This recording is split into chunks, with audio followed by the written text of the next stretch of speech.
Hey, it's Sammy and Natalie here, and welcome to the Anxiety Compass, where anxiety isn't the enemy, it's our tour guide. We'll swap stories, share tools, and have a laugh while we find our way back to true north. Come along.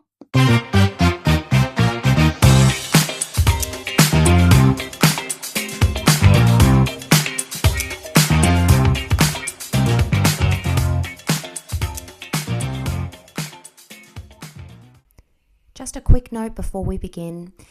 In this episode, there's a brief mention of sensitive topics, including childhood sexual abuse, miscarriage, and infertility.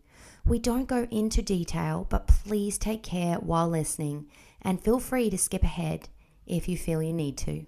We are up to episode 5, Nat. We're up to episode 5. Can you believe it? It's going so fast. We are pros, right? If you've listened to our previous podcast, or if you haven't, I suggest you go back so you know what we're talking about. But we're talking all about an anxiety compass, and we've gone through all the different points of the compass. But today, I sort of wanted to chat with you more about anxiety being a megaphone. And what I mean by that is when we constantly have these anxious feelings and the compass is constantly pulling us in different directions, we're hearing these little whispers and signs to say, oh, it's not facing the right way. We're not heading true north. We're getting away from the track. And all of a sudden we just stop ignoring that until eventually we end up out in the middle of the ocean and it's dire straight. Things start to fall apart. So perhaps we should chat a little bit more about your take on how anxiety became like a megaphone for you. Like what sort of points did you feel in your body, or how did you know that you had to stop and actually address this anxious feelings that were coming up? Yeah, look, I had to sit and think about it because I didn't have any really obvious signs growing up, other than because I was anxious from probably the age of about 2.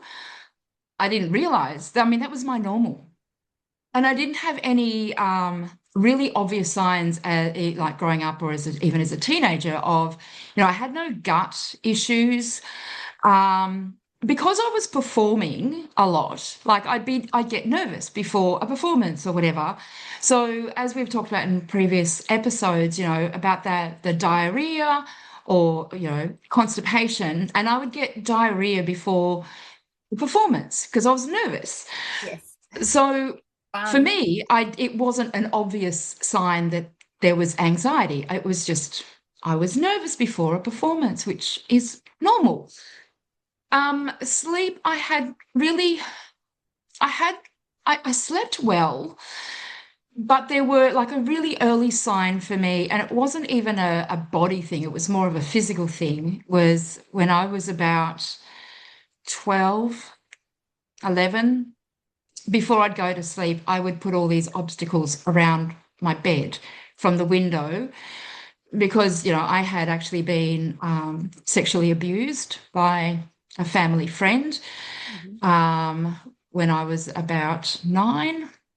And for some reason, at around the age of about 10, 11, 12, can't really remember when, I all of a sudden, obviously my nervous system was dysregulated and I needed that protection. So, because I thought, well, if someone breaks in, they're going to trip over everything and I'm going to wake up and then I'll be safe because they can't sneak up on me. But probably the first real symptom was when I was about 27 and I had a miscarriage. Mm-hmm. That's when the wheels really started to fall off. Mm-hmm. Like I said, I had no gut issues. Had a healthy relationship with food. And probably the other thing was, and which I think we've talked about, I'm not sure, I know we've talked about it, but I was always helping people. Like at high school, I was the go-to. Everyone would come to me with my problems. And I was aware even then that my problems were too big at home in my personal life. And I couldn't help myself. So I'd go and help everybody else. So I guess there was this low-lying anxiety all the time, but there was no obvious signposts until When did it probably become when I had my miscarriage. that was your Um, megaphone that the body was that like, was my yep, megaphone. And no. then the next one was obviously when I had my breakdown when I was Mm. a few weeks off turning 30. And Mm. that's when everything just came up. And I was like, where has this all come from? Yeah. Different to your story. Yeah, mine is a little bit different. As I said previously, I was born really anxious and I was very quiet. I avoided everything, pretty much everything. I was attached to my mother. I remember that. My mum said I was a very quiet child. And I do remember being extremely anxious about going to school. Even before the panic attacks started, I was so terrified about what people thought of me that I just kind of hid. But I didn't know what anxiety was. I just thought this was a No, normal way to be. I just thought, okay, some people are louder than me. That's okay. My cousin was the talker, the doer, and everyone's different. I did have that resentment towards them where you kind of wish that you could speak up and you wish that you could be more outspoken because the world, you know, praises people who get up and speak and do, and you're in the corner, like really quiet. So it was kind of like lots of whispers, and I had the tight chest. My mind was constantly racing for a large portion of my life. I always kind of imagined that people could see my thoughts when I was a kid. I don't know why, but I felt like people could see what I was thinking, and it kind of freaked me out a little bit. I don't know if you ever had that experience. It's just very no. odd. But Yeah. yeah, as life progressed, I never sort of stopped. That obviously after my parents divorced when I was a little, and I went through puberty very, very young. I think I just turned 10. That was sort of when I started having panic attacks. And that was my body being a megaphone to basically say something is not okay here. Yeah. Um, and as I started to get through the panic attacks, that's my dog. Hi, mate. Hi, Is Midas. Uh, as I started to go through the panic attacks, and I came out the other end, I was running away from whatever this thing was. So I was constantly putting things in place. So I was never really pointing at true north. I kind of built a backpack. Let's just use a metaphor here because I love metaphors. Let's say I've got my little anxiety compass, and I've managed to get back on track, or so I think is my track. And I've brought my backpack full of all my survival kits, survival tools, and I'm hacking through all the different, parts of the compass that are not my true north. And it's constantly telling me this isn't right, this isn't right. And I'm like, no, no, no, I'm going to survive this. I can do this. And so I just pushed and pushed. I built a really unhealthy relationship with food. I ended up with orthorexia because I was obsessed with putting healthy things in my body, because that's what you do, right? You eat healthy to stay away from all these anxious feelings. You exercise to stay away from all these anxious feelings. So I was just kind of grabbing all the tools that I knew, and I was just kind of do with my survival pack on, running through the yeah. bush without, a purpose. And it got to the point, and I think the biggest megaphone for me was when I ended up in hospital with liver failure. I had tried to build a wall to protect me from all these horrible feelings and sensations, that I wasn't actually listening to them and listening to what my body actually needed. I was doing what I thought it needed. And Mm. the megaphone kind of come out, with the racing thoughts, the tight chest, the panic, the anxiety, and the body shutting down. And that was kind Can of you tell us a bit more about the liver failure? Because that's quite a serious it is. So thing. I got to the point in my life where I had decided that the only way I could survive was to be strong. And to be strong, I had to be fit. I had to be in control of my life, in control of what I was eating, in control of being a parent and doing the right thing.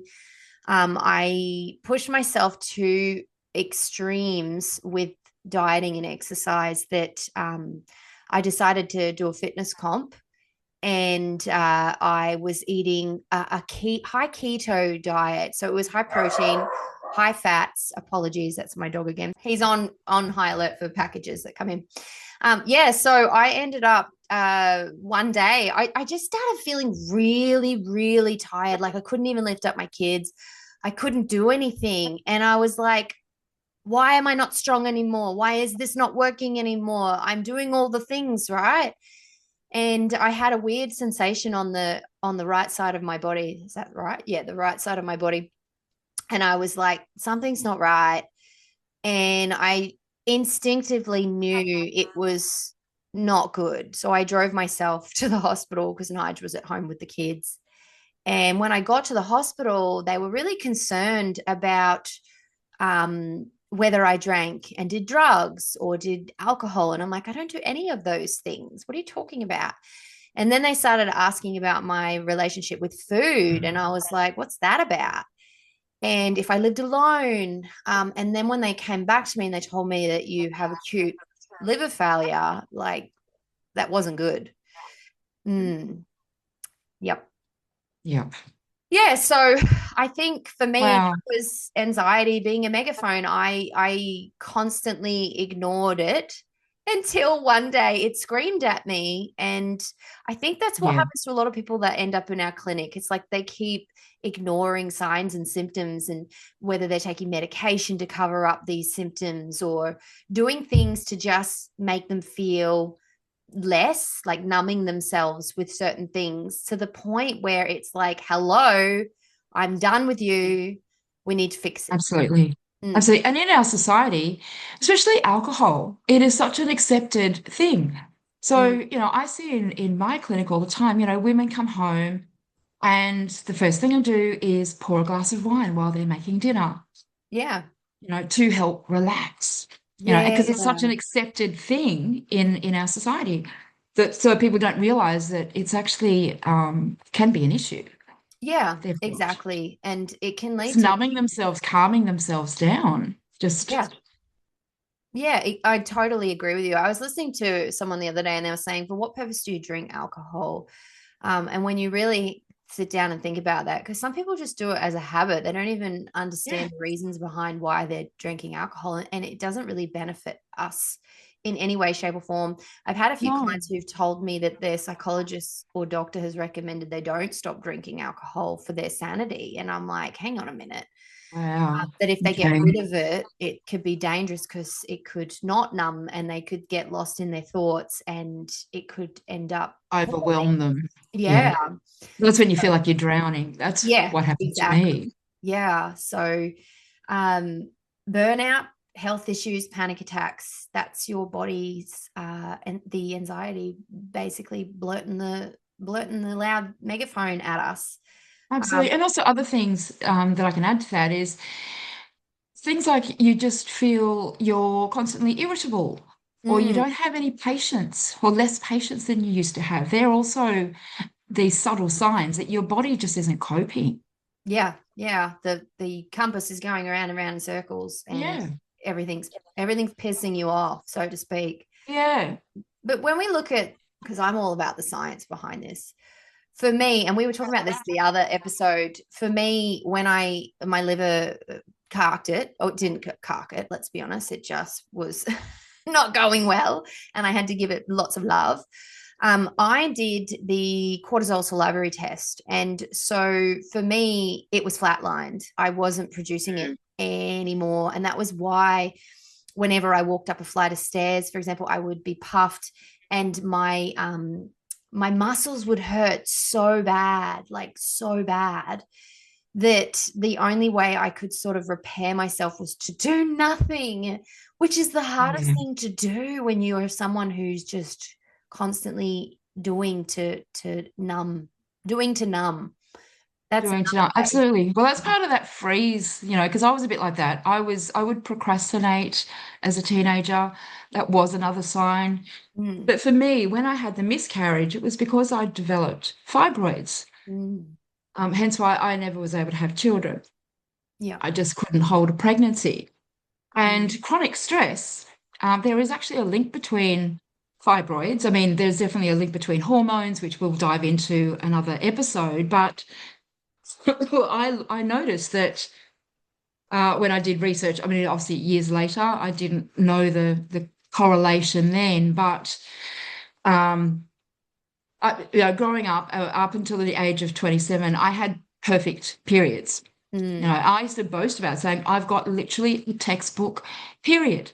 It was a 28-day cycle. I would bleed for 5 days. It wasn't heavy. It was, heavier on the first 2 days, then it would peter out. And then all of a sudden I had this started having miscarriages. And then a few years later was diagnosed with fibroids. But there is an actual correlation between chronic stress, which is what I was under, Mm. like my whole life. There was a lot of stress going on. So I just had this chronic low-grade stress. I mean, I was looking at the research, and there is a clear link between fibroids and mental health. Mm. Um, women with fibroids experience higher rates of anxiety and or depression, but also anxiety can cause fibroids. Mm. Mm. Yeah, because of that HPA, and it comes back to our HPA axis, the Yes. Yeah. hypothalamic pituitary adrenal Yeah. axis, because then that affects our hormones. Like I Yeah. said, we'll go into this deeper later.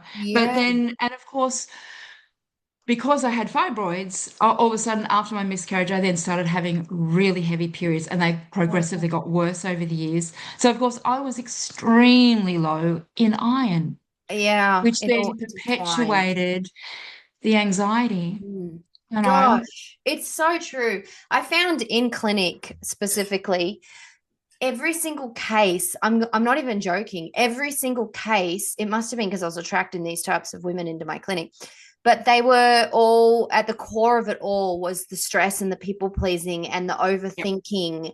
And when your body is constantly in that state, this is what I teach in my workshops, is that 300,000 years our bodies have been on this planet, like Homo sapiens, and it's only been the last couple of 100 years where our bodies have had to adjust to so much stress, so many choices now. We're aware of time, we're aware of money, where it's just so much pressure on the body that we haven't adapted enough in the last couple of 100 years to let our body know what that actually is.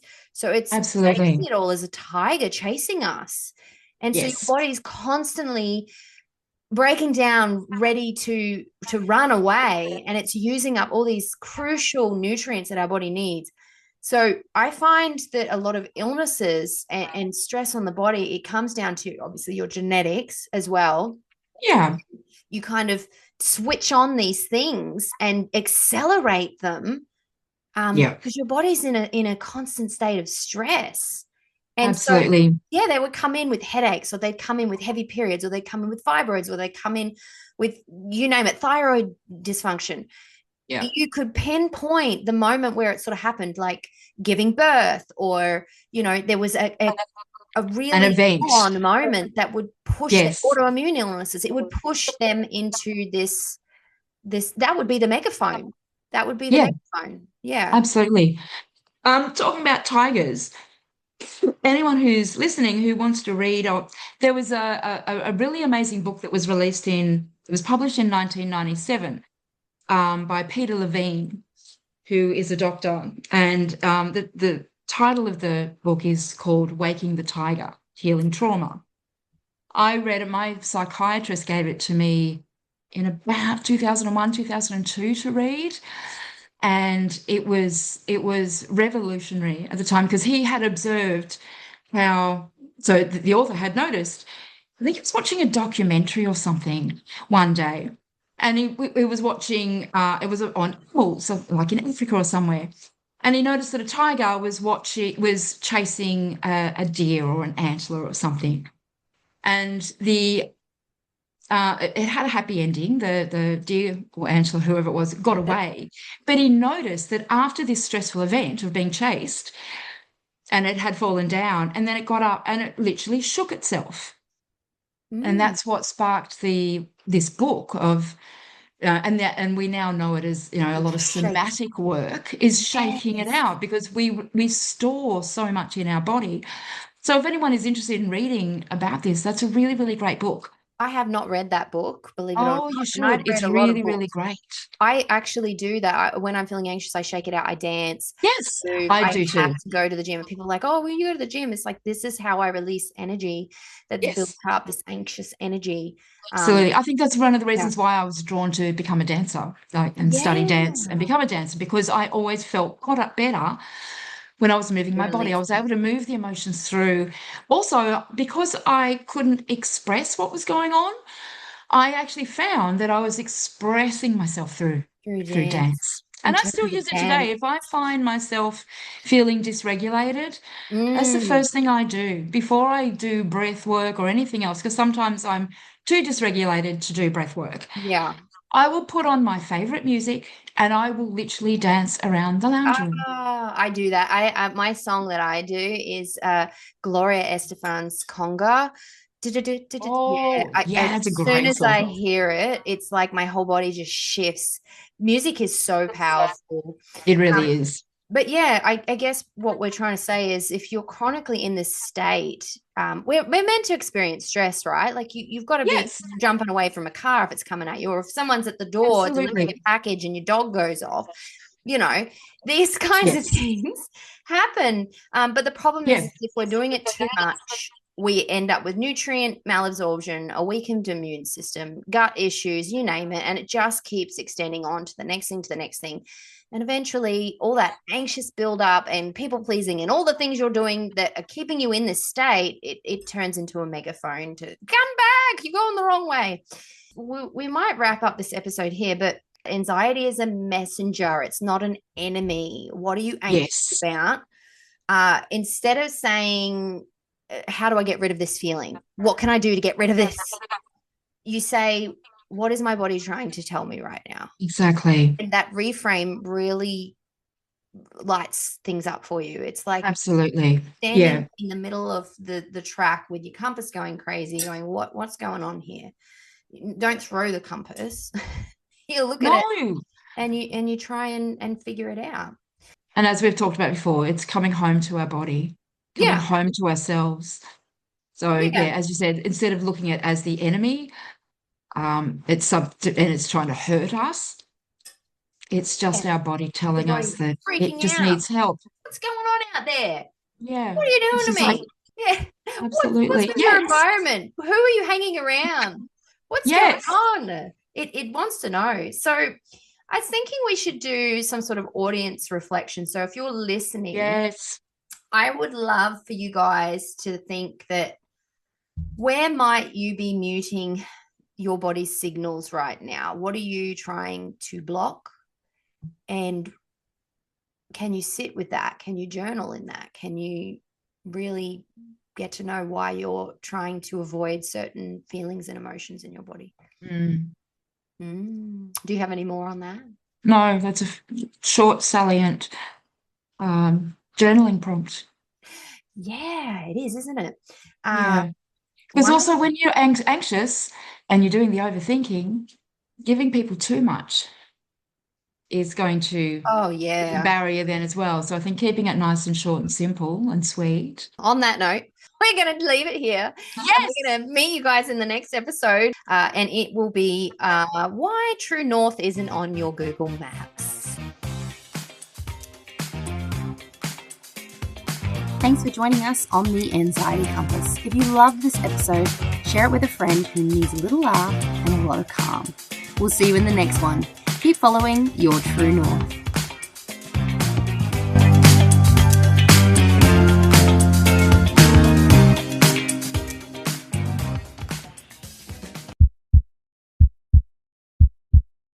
Disclaimer time. Sammy and Natalie may be clinical nutritionists, but we're not your personal doctors. What you hear is for learning and laughing, not diagnosing or prescribing. If things feel bigger than you, call your doctor or local support line or reach out to a qualified health professional. They've got your back too.